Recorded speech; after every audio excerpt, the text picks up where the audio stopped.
There are two types of people trying to improve themselves. The first one says no when the second donut comes out, and the second one wakes up at 4 AM, runs a marathon, eats 1,800 calories, and calls it discipline for the day. One of those people is doing okay.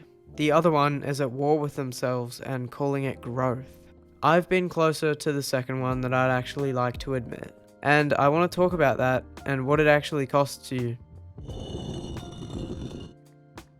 Here's something worth saying up front. There's no single type of person trying to become their best self.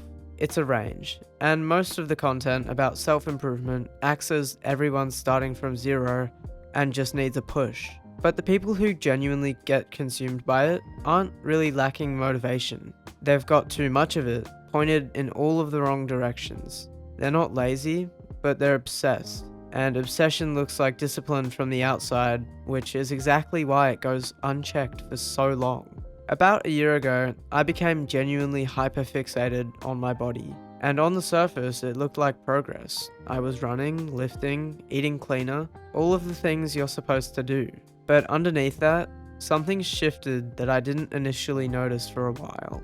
I got shallower. I started comparing myself to everyone around me constantly. And at my worst, I'm not proud of this, but I started holding myself in higher regard than other people simply due to the fact that I was leaner. I've never said that out loud before, but it was there, quietly, in the background of almost every interaction. That's a terrible headspace, and I know that now. But at the time, I had no idea it was happening. From the outside, everything looked like improvement. What actually triggered that whole thing was being teased as a kid for my weight.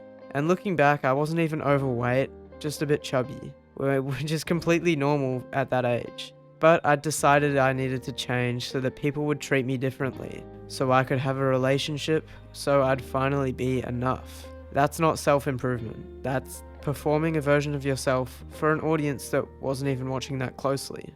The line for me is a mental one more than a physical one. Eating cleaner is fine, going to the gym is fine, those things are genuinely good for you. The moment it tips into something unhealthy is when you're paralyzed about what a single meal is going to do to your body. When you can't eat something enjoyable in a moment because your brain has already calculated the cost. One day of eating whatever you want out of an entire month is not going to ruin anything.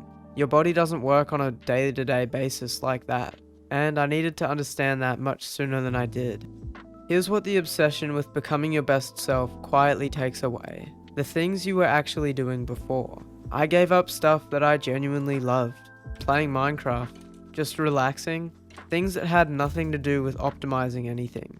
Instead, I'd pace around the house, getting steps in, not because I wanted to, but because my brain was telling me that stopping meant becoming my old self again. And it wasn't just the activities, it was the presence. Being at school with friends, having a conversation, half the time my brain was somewhere else, running calculations, comparing, or overthinking. The people I cared about were right in front of me and I just wasn't fully there. And that's what the obsession aspect costs you. Not just the hobbies, the moments. A sustainable version of this looks completely different. It looks like going to the gym, but taking rest days where you genuinely do nothing. It looks like saying yes to the hangout, even if there'll be food there that you wouldn't normally eat. It looks like walking on a treadmill while you game, instead of choosing between the two like they're opposites. It's not about caring less about your health. It's caring about your health without it becoming the thing your entire identity orbits around. I don't think I could tell someone who's fully consumed by this just to stop, because that's really not how it works. I mean, it wouldn't work on me. You need to come to your own conclusion by yourself.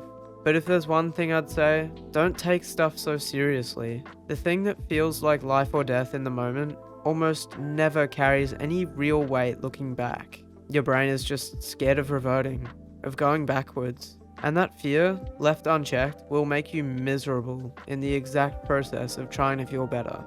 Don't live under the power of a number. Don't perform health for an audience that's too busy worrying about themselves to notice anyway. Take care of your body because you actually care about your body, not because you're scared of what happens if you stop. This is First Draft. I'll see you in the next one.